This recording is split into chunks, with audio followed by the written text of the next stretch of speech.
Hey there, Hand of the Gods fans, I'm here, and I've been playing with some decks again. I think the last time I made a video was actually my Beast Zeus, or maybe something around then. I haven't done quite as much here in the back line, just to try and show off the things that I've been doing. A lot of the decks I've been running have just been run-of-the-mill, the same thing you see in tournaments, things like that, but new cards means I get to play, and play I shall with Fafnir. Fafnir. If he's included in your deck, cannot play cards that cost 5 or more. So you limit yourself, but he's a 5/5 for 3. And so what I've done is kind of the standard, I want to say, Runestone, aggro Odin, try to deal as much damage in as little time as possible. So far, I've tested it a little bit. It's been 50-50. I literally won one, lost one, and now I'm going to be going in with it, thinking, I think that's a good way to start this. I haven't seen it work well, and I have seen it work terribly. It worked awfully in that last game. I also made a couple misplays, but I'm gonna see how this is. I think there's probably some cards that should probably be switched out, but we'll see how it goes going in. So just starting from the bottom, two Dagaz, one Ansus, just in case I need that purge, or maybe just a little bit of extra damage. A Mercenary, 2 Ratatoskers, 2 Wind Demons, 2 Fafnirs, 2 Gifted Munins, 2 Runestones, 2 Scotties, 2 Souls, 2 Surters, 1 Poisonous Hydra, 2 Thors, 2 Ymirs. Ymir is the one that I have him in here because everything here is super squishy. He at least has a lot of staying power. He's got that 6 health. But I feel like he's probably one of the ones, him and Thor, I actually think are the 4 cards in this deck that could very easily just be replaced. Probably one of the Ratatoskers. Other than that, I think everything else kind of comes through. So there's about 3 cards in this that I'm a little on the fence about, but I'll just have to see how they go. You can see I named this one Test. Everything else is just custom deck. I only have 1 for each Pantheon. This one is my test to see how Fafnir can go, and honestly get a flavor for it before this weekend's tournament, which this video should, if I'm not being lazy, come out on the Friday before the Hand of the Gods HRX qualifier number 3, starting at around 11 a.m. on twitch.tv/Hand of the Gods. So if you want to go and watch that, absolutely, you can come in and see myself, and I believe Latigris will be casting with me, and we'll be going through another nice long qualifying process to find out another attendee for the HRX Invitational. But right now we're in queue, and I'll go ahead and cut here, and unless this just happens to pop in the next 5 seconds, you'll probably be seeing it go from now to then. And this is the part where I look stupid because it automatically pops and there's like no audio or something. There it is. I think I'm going to leave that part in, if I'm being honest with you. I think I'm going to leave that one in. It's also really hard not to call you chat, because you're not chat, you're YouTube comments. I mean, I guess you're kind of chat, but this isn't a stream. At least it's not live. I'm still using OBS to record it, though. Also, thought my opponent was going to be here a little faster. Right now, definitely waiting on that opponent. So it's going to be me on the Odin. I will leave standing Versus no Alzhar, that guy, on Ganesh. Now, I didn't have any direct 2-drops in that hand there, but I would like Surtur, I like Soul, so I think I want to keep him. I get 2 Souls. So what I'm thinking my play is for the first few turns is 1/1 Warrior, run it down. Your boy, Surtur, run it down. Hit for 3 more, so that'll be 4 damage total. Dagaz if necessary. The next turn maybe Soul, kind of depends on what I draw by then. At least the first 2 turns I think are going to be a pretty solid 4 total damage. I must rescue Sita.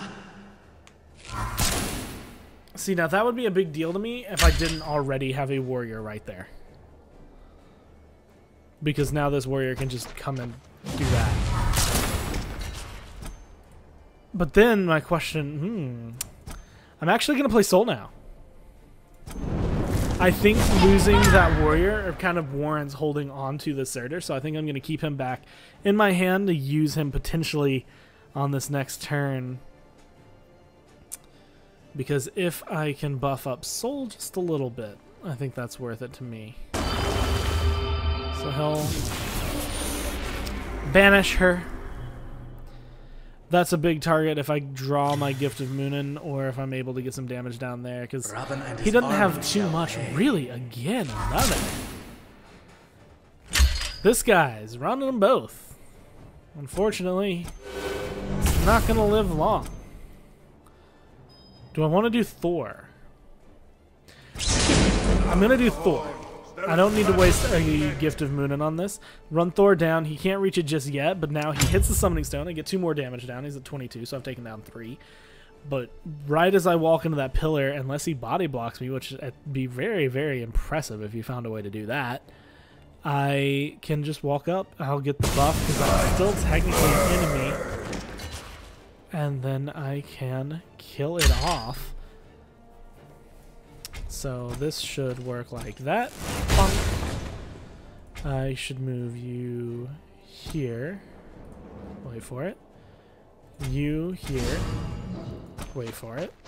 And then you here. Wait for it. So you'll do 3 in an arc. I think I'm gonna go face. I think I want to go face. I think I want to get this damage down as much as possible. Put him at 16, put the pressure down. Ganesh does not... He does take a little bit of time to get online. I've seen him be a pretty hard counter lately, I think, to this kind of... Not necessarily this kind of meta, but he's definitely been a thorn in the side for a lot of players. Although this guy is running 2 ROM cards, 2 ROM units, which makes me wonder if he got the memo. Although I personally, I've liked Rom. He's not the worst, I don't think. I just think that there's probably some better options in there. Now, depending on what Agni does, I mean, he can kill off the warrior, but it's not that big a deal. He can hit Thor. Again, not that big a deal, unless he's planning... No, he doesn't have the mana to do this again. If he's planning next turn to use the Echo Blast, then he's thinking that... Did that just full heal him? Oh, he was at 3. He was at 3. I'm stupid. Don't mind me. At this case, I mean, I can still kill him this turn. 6 mana. So if I put you here and put you here, then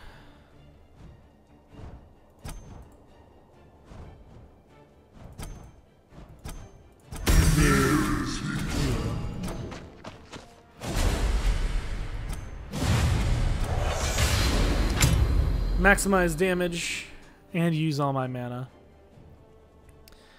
And don't waste 2 units killing off something I can kill with 1. But Agni coming back, gonna deal 2 to everything now. Which kinda sucks a little bit, if I'm being honest. Alright, Ymir. You here? Should have moved Surtur first. I mean, now at this point Surtur's gonna die. I miss 1 damage total down there, which kind of sucks. Defeat our enemies, or we return to Valhalla. I'm gonna go ahead and get all these down. For all that they're worth. This is the glory of Fafnir, is that by the time I hit 7, 8, 9 mana, I can play 3, 4 cards a turn.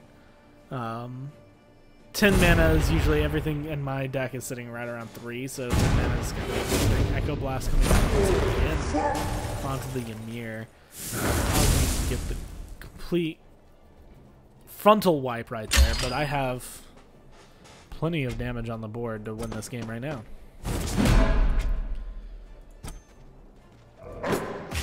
Okay, he surrendered before I could get it. That's how the deck's supposed to work. It's just low mana costs. Typical Odin aggro, you want the runestone, you want charge, you want to get the damage down. I didn't have the Ratatoskers. Those kind of felt like if I had drawn them towards the end, that would have been dead weight. But this deck does seem to be very dependent. It seems like there's certain tempos that will keep it down. The same reason that I think we've been seeing it kind of fall off in the first place, the reason we haven't seen quite as many aggro Odin decks lately is because it's very easily handled by cards that just kind of outpace you. If you do not get yourself running rampant very fast, then all of your cards, because they're lower cost, other than Fafnir, are pretty much kind of butt cheeks compared to what they're going to be playing. So, you're, omitting the Larinian Hydra, the Fire Giant, the Freyas, Loki if you want to try and run that, Hell if you want to try and run that, Fenrir if you want to run that, and that's just Odin cards, let alone the fact that you're going to see Thoths from the Ra. You're going to see a lot of stuff that's going to more than likely clear you off. So the goal is, again, get it going as fast as possible. Try to kill off their team or their stone before they have the mana to get their combos out. But it worked there. Like I said, it didn't work earlier. Right now, this one's batting to 66%. I've played 3 games with it, won 2. But that is the general feeling of this one. Hopefully you guys enjoyed this. It's a relatively short video for Hand of the Gods coming through. Got a new quest. Now I can go play Ganesh and hope that no one runs a deck like that against me.